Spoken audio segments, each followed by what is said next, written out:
Calling all detectives. When I rented a typewriter at the library, I discovered I didn't have to look under M to find murder. That is the situation on this page from my casebook. The casebook of Jerry Browning, private detective. Every so often, a private detective like me, Jerry Browning, gets a case that's one for the books. I walked from the main reference room of the Gardner Library into the newspapers and periodicals division. I picked up a magazine and sat down. That was a fine magazine. And along toward the back, I came across the picture of an old wood-fired locomotive. The accompanying article was entitled, The Romance of Railroading. It was something that my friend Wilbur Norris of the Great Valley Line would enjoy. I walked to the desk. Here's my card. I'd like to borrow this magazine. There's an article in here, Romance of Railroading, that I want to copy for a friend. Sorry, sir, magazines do not circulate. However, if you wish to copy a section of it, we have rental typewriters available for that purpose. You'll find one in the next room. But first, sign this slip. I signed the slip, went into the adjoining room, picked up some sheets of paper, past a girl trying to translate her business college shorthand, a man who looked like a struggling author, and finally found a place next to a character who was staring at the blank page in his machine. On the typewriter, I noticed a little card.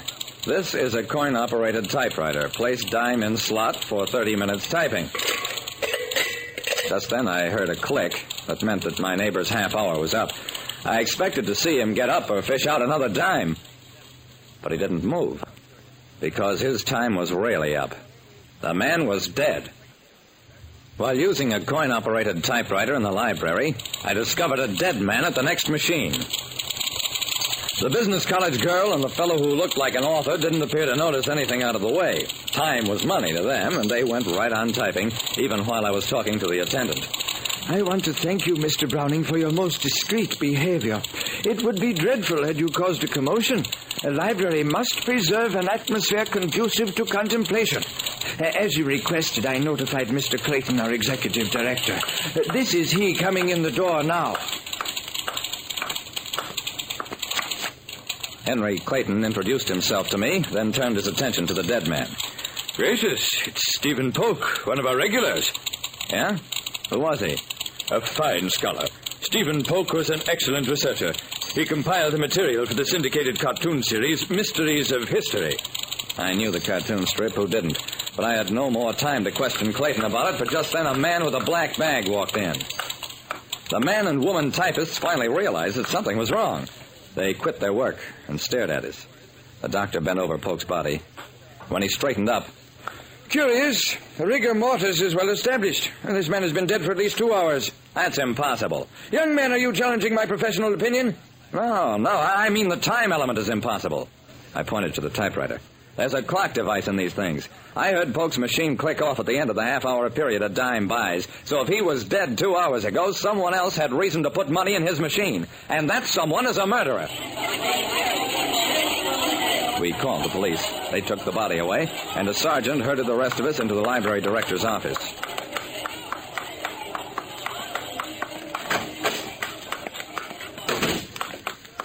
The girl gave her name as Geraldine Bowen, said she frequently used the library as a place to practice her typing and shorthand lessons.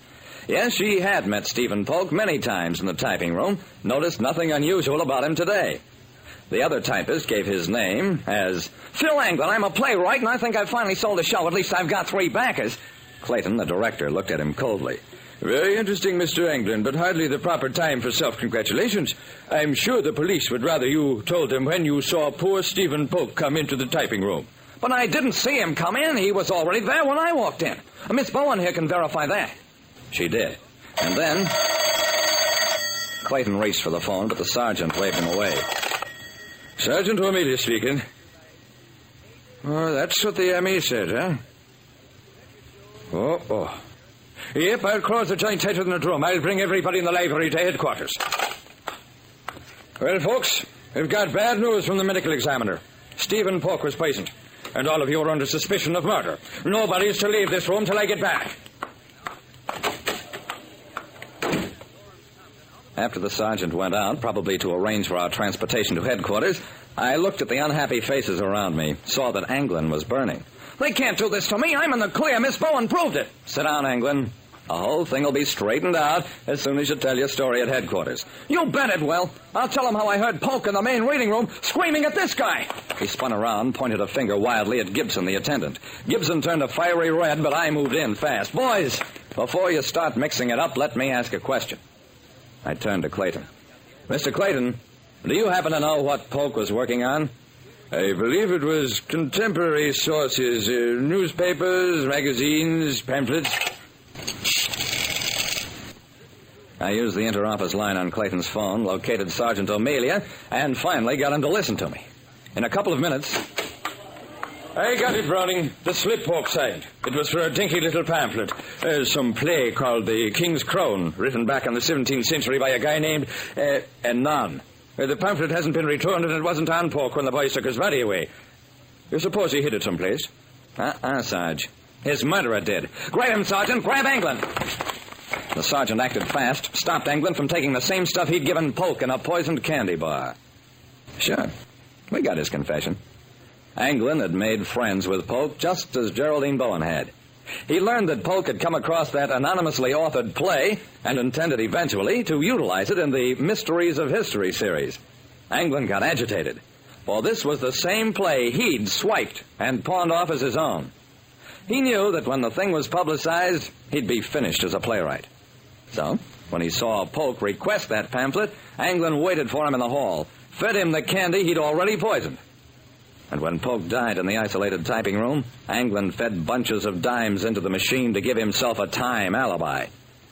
Then Anglin couldn't resist coming back later to watch his perfect crime develop. But what really gave him away was that stupid attempt at planting suspicion on Gibson. When Anglin said Polk had been screaming in the reading room, I knew it was a lie. Gibson would have died rather than let anyone raise his voice in the library. Like I said, there were some cases that are strictly for the book. And even silence can speak volumes.